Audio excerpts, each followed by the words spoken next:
How to Sell More Cars.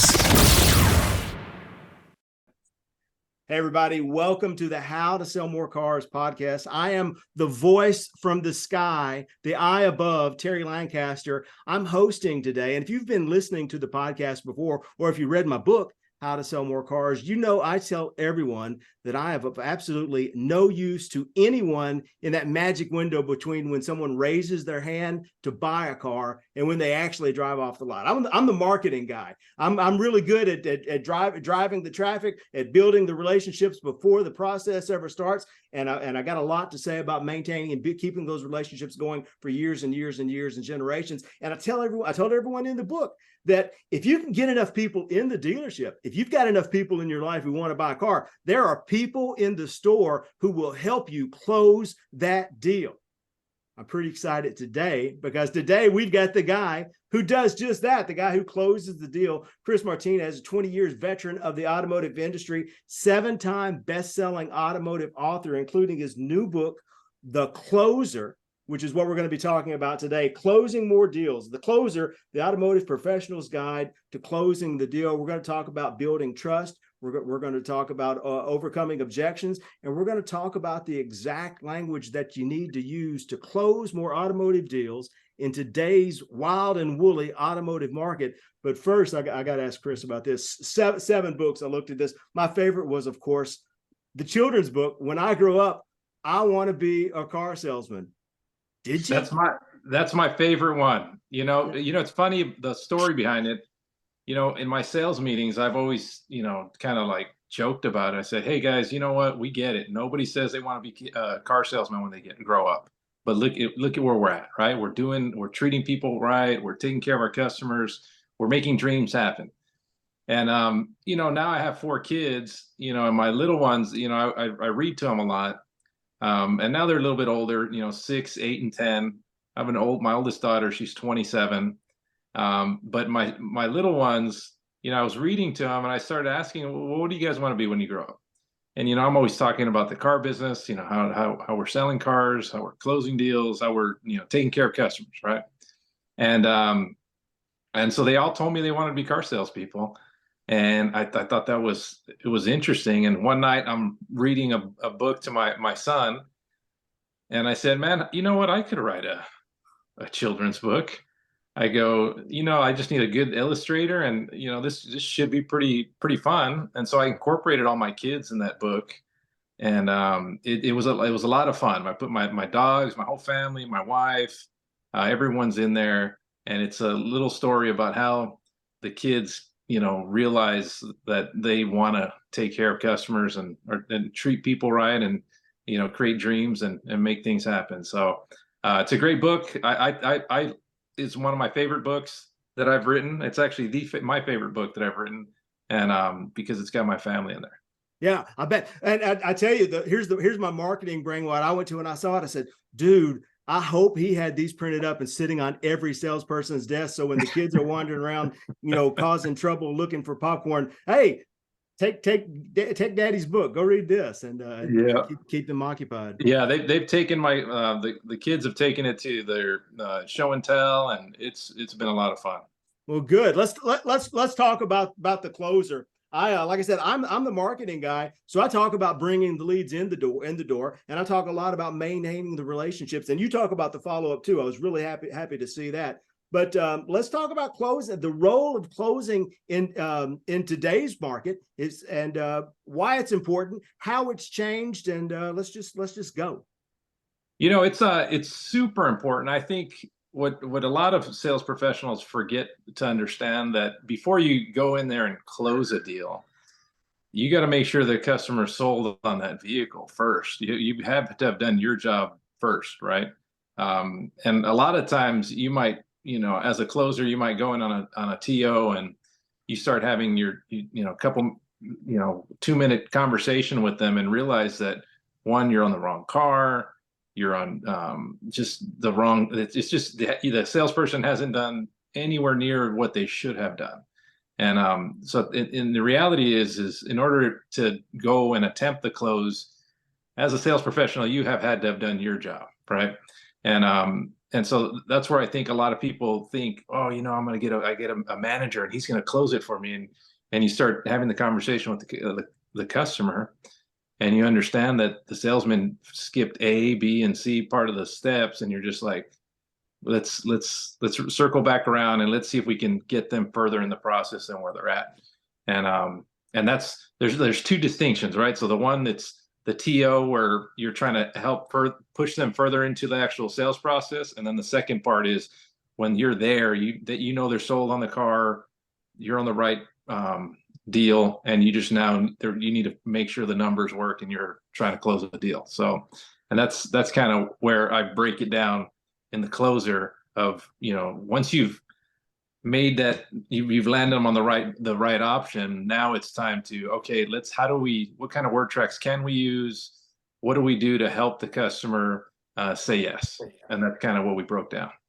Well, and you talked a lot. One of the things you talked about in the book, we said at some point you were hesitant as the manager to take the TO because you knew how you did the deal, and if you got pulled into the deal, well, I'm in the deal now, and I'm going to be here for I'm in it. And we're here to baby out this car. If I got to drive to Texas with them to pick up the trade-in, whatever it takes, we're going to get the deal done. So as the turnover, how do you know that it's time to bring in the big guns to make that commitment? So if the customer's indecisive, and it comes down to a quick question that I'd like to tell the customers and say, hey, if you go in and you talk to the customer, you have you build your quick rapport. But you basically tell them, hey, Mr. Customer, on a scale of 1 to 10, how close to you are a 10 in taking delivery of this vehicle? And if they tell you they're a 5 or a 6, or they're not even, so then you're not even on the right car. There's something wrong with the product, right? So that's where you have to go, and you're either going to have to redemo it, go build more value in the product, your dealership, yourself, something. There's some disconnect, and that's where a lot of salespeople, when you go in, if you've gone in on enough TOs, you understand that some of the salespeople they're just really, grasping for, something. They need a life preserver. They're trying to tell you, hey, I need some help. And so you go in on it, and it's not really a TO to close. It's more of like, hey, how am I going to help this guy get to the next step?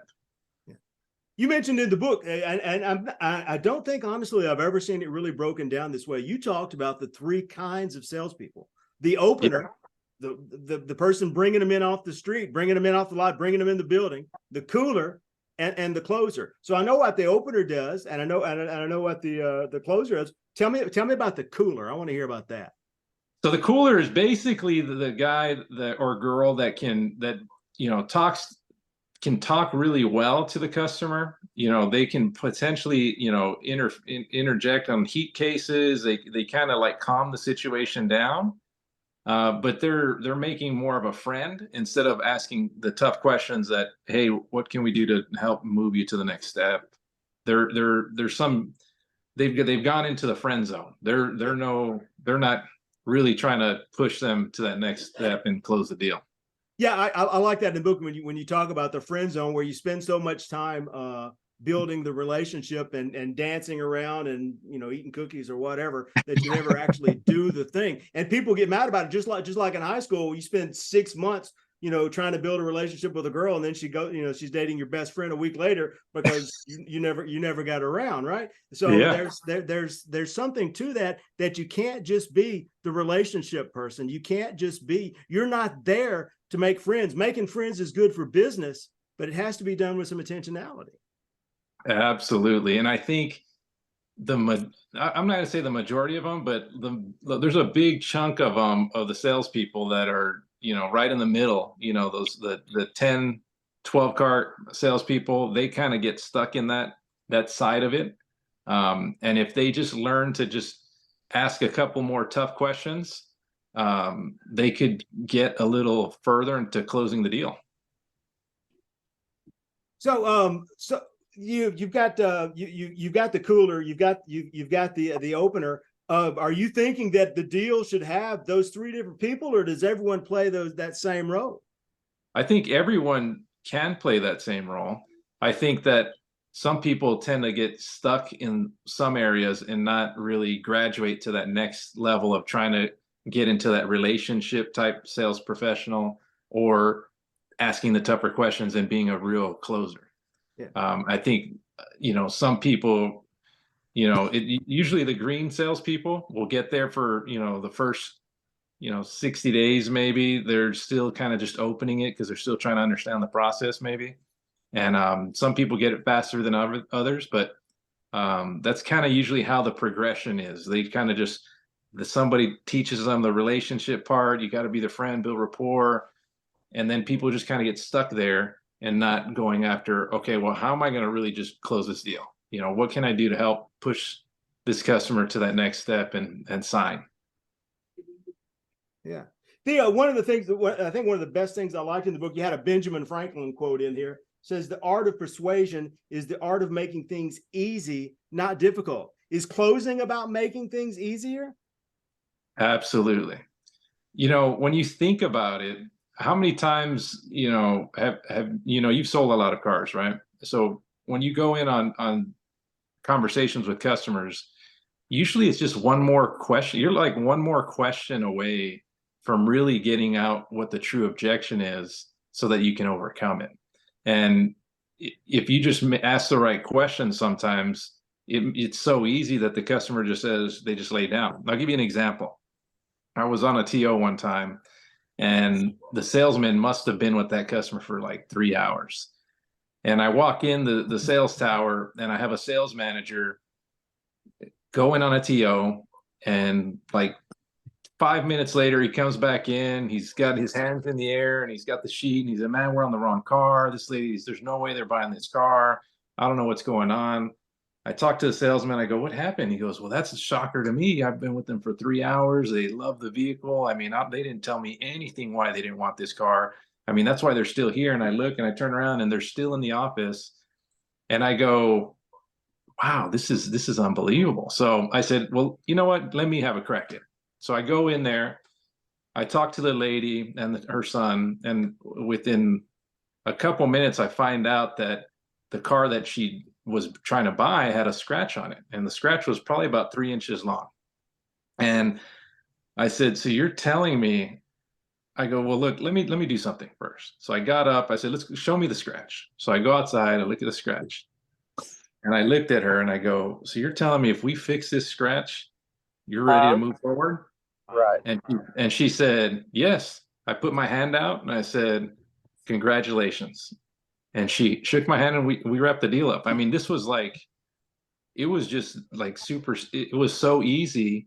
It didn't mean that I was like going to go put her in a chokehold and make her sign or do anything crazy. It was just asking a couple more questions, trying to inspect what really happened, where we went wrong.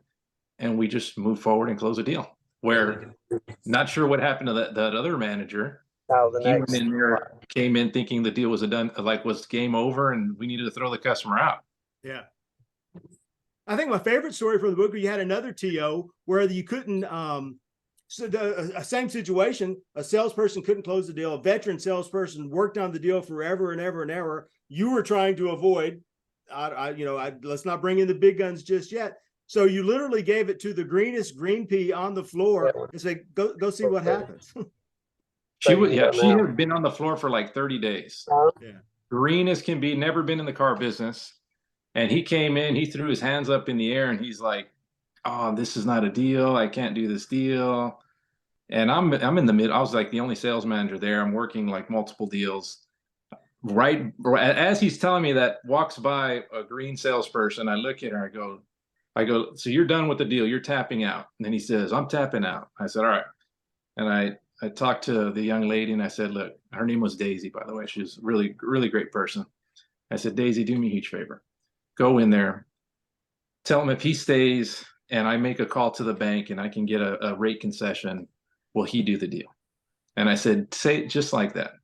And I looked at the senior salesperson, because you already said that, right? And he said, "Oh yeah, no, I said all of that." And I said, "Okay, no problem." I said, "Daisy, go there and just do that. And then whatever he says, just draw a line and have him sign it." And she goes, "Okay, I can do that." 2 minutes later, she said it exactly verbatim, because I asked her to repeat it to me. I go, "Repeat exactly what I said." So she repeats it to me. He goes back, she goes in the office, says it verbatim, gets him to sign, comes in, close the deal. So it just, as a desk manager, you have to know what's going on in the deal. You're penciling it, you're doing what you're doing. And I knew it was just had to be that it was something about the rate, because, I could tell there was some of the interactions that he was doing. And I don't think the senior salesperson was really getting it.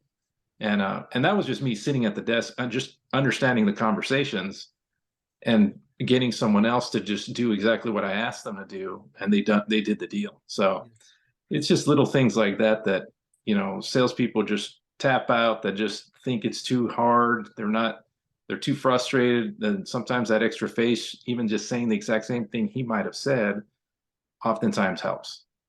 So, I mean, in one of those situations, it was the car. There was a flaw with the car. In another situation, it was the deal. One of the stats you quote in the book is that 80% of the people who walk in the dealership know exactly what they want when they walk in, but they walk out with something completely different. And then you spend a whole nother chapter on, it's not just the car, it's the deal. So sometimes it's the deal. Is it the car? Is it the deal? How do you land on the right thing? Yeah, it's funny because I've told customers. I remember when I was selling cars, and I remember if in order to qualify for 0%, you only needed a 660 beacon score. And when I found that out, I was like, wow, are you kidding me? That's like a deal. And I use that as an advantage. People were leaving and say, hey, folks, I understand you're pressed for time, but let me tell you what a deal is right now. And I told them, hey, as long as you have a 660 score, we might be able to get you 0%. And the minute they heard that, they're like, oh, wow, that is a deal. And sure enough, I'd sell them a car and they'd be like, man, I didn't even know I was buying a car today. And it was just because I sold them the deal. Yeah.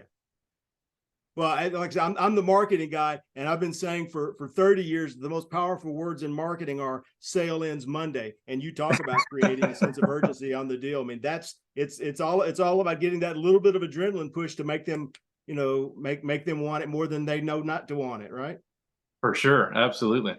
So we're going to talk. I want to talk to you about follow up, because that was a good chunk of the book, and then we'll talk about word tracks that you got in the book. But I just want to let everyone know, if you've got a question, we're going to be out of here in just about 9 minutes. I try to keep everything really quick. If you got a question, if you want to raise your hand or put it up in the chat, I'll know to come back to you as soon as we get started there. And but Chris. Follow up. I mean, the book is called The Closer, and there's a whole chapter about follow up. You said at one point in the book that the whole game is don't let them leave. It's like, the game is you have to turn over, if you have to start all over. But if they want to leave, you're about to lose, and they still leave a lot of the time. But you say you got 96 days. Once they do, if you do what? You got to follow up. I mean, I think when I was in sales, when I was on the sales floor, I sold over 30 cars a month. And a lot of the times, if I couldn't close them on day one, it was the amount of follow-up that I did. And I mean, there would be times I'd do a birthday call or something, the 60-day call that nobody wants to make, and people would answer. And I remember one specific conversation I had with a gentleman. I want to say his name was Daniel. And he said that, Chris, I don't know if you're just that good or you're just the most relentless person that I've ever, come across, but I am now ready to buy this car. So I will be there tonight. And sure enough, the guy came in on the day 60 call and bought a car. And it's just those little things that you don't ever forget, right? Because I mean, that just how powerful that follow-up is, that people are shopping that long. It's the last man standing, essentially. Yeah, if you want them to stick around in your life, why don't you do a better job of sticking around in theirs? It's not rocket science. And you say, I mean, just easy stuff. The quick email, the quick text, the quick phone call. You talk about sending video messages. You talk about sending a handwritten note to someone you spent 3 hours on and couldn't close on, and you're supposed to send them a handwritten note to thank them for coming in. Absolutely, just those little things. It's unbelievable how many. when I was also selling, I used to do my own marketing, and I took this from some real estate professionals. And anytime I sold a car, they'd get these little, postcards that had like recipes. So I'd be in front of those customers I sold every month. So it's a frequency thing, right? In marketing, the rule of seven. The rule of seven states that somebody has to see something at least 7 times to be influenced to make a decision. Well, same thing, following up is a form of marketing, and you have to, reach out to these people. It's all about frequency. The more times you're in front of them, the more likelihood they're going to come back. And I think Grant Cardone said this. He says, the best known product is better than the best product. And so if they don't know you, I mean, you're not gonna get those at bats. So you said the guy didn't know why he was going to buy the car. I don't know why I'm buying this car from you. Well, I know why he bought the car from you. Frequency. Frequency is the key to the unconscious mind where buying decisions are made. He may not know why he bought the car, but we know why he bought the car. Frequency sells. Absolutely. Hey, William, I'm gonna put you on camera. You always got something pleasant to add. So what do you got saying? What do you got to say, buddy? How is closing these days? Well, as long as you are holding the conversation, well, like Chris is talking about, I mean, you're just having a conversation with a new friend. That's all you're doing. And, it should go and flow pretty smoothly. I mean, one of the things I've always preached is, if you've got a client, they're in there on an appointment call, all the kind of tedious stuff is taken care of before that customer walks in the door. The paperwork's already pretty much pre-written, as it were. Maybe you're just waiting to finalize the car, make sure that they like it before you stick that part in there. But everything else is ready to go, and then it's just print and sign and send it over to the office to let them finish out the rest of the deal for you. But yeah, as long as you're just doing everything, and what he's saying is so true. I mean, there's a little trick I picked up from some folks a while back, and I'll just share it with you guys because hardly anybody ever does stuff like this. Like I got in the habit of putting a $2 bill in the gas tank as an Easter egg for after the sale. Little handwritten note, thanks for trusting me with your business, and now that the dealership's gas has been expired, here's a couple bucks towards the next tank on me. And sign it, put a card in there just to remind them who you were. And you'd be surprised the text messages that you'll get a week later from people just finding these little Easter eggs you'll leave in the car. Man, I love that. I've never heard that one before. That's great. Yeah, but it's something unique. I went to the bank and got a whole stack of $2 bills. It's $200, right? And just peel one off, put a Post-it note on there that you hand wrote a note to, and just leave it for them to find later on. It's powerful. William J. McCormick from the Moses Auto Group. Chris, let me ask you this: the last third of the book, is basically word tracks. You Did we lose you?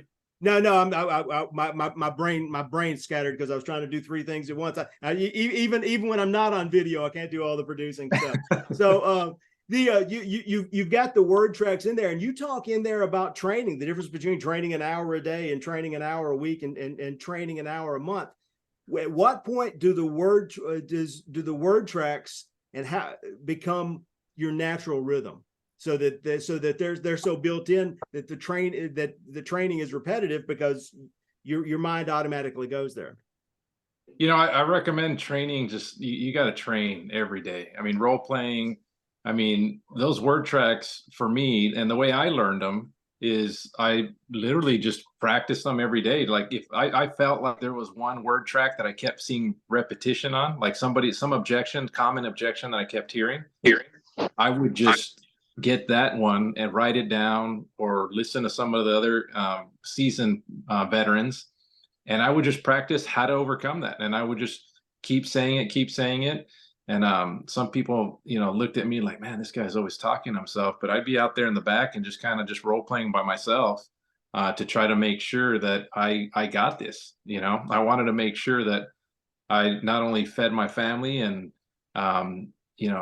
sold a bunch of cars, but I wanted to be number one. So it was worth it for me. So we're about to head out the door. If you had one piece of advice that you had to give to a salesperson trying to make a career in the automotive business to close more deals, we're looking for just one piece of advice. Let's sum it all up.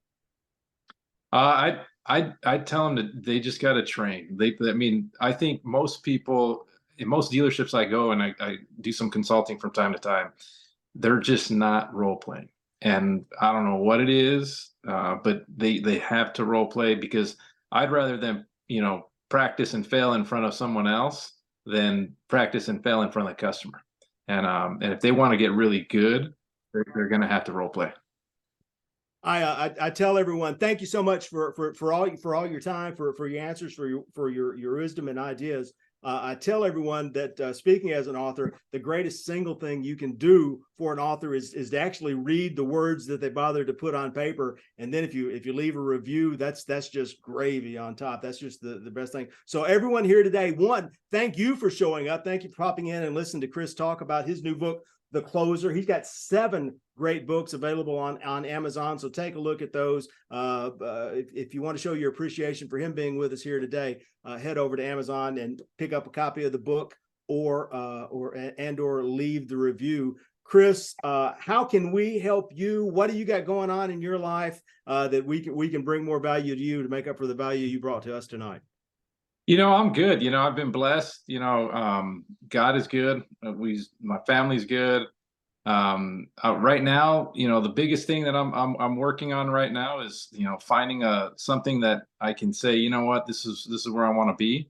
And I think that some of the things that I've been working on the side I've been doing some consulting for a company called SelectFi. And that's a great company that's got some great technology. And so I've been doing some work with them. And I've done an investment in a company called This Car, and it's coming. It's doing really well in Houston right now, and you'll see it more down the road. All right. Well, shoot me those links, and when I put the show notes up, I'll get links to both of those things going on in there. If anyone else has a question, raise your hand. Speak now or forever hold your peace. Looks like we're done. Chris, I appreciate you, buddy. William, as always, I appreciate your time and seeing your face. Thanks for popping in. Kelly, thanks so much for popping in. Chris, thank you for your time. We'll see y'all next time. Be well.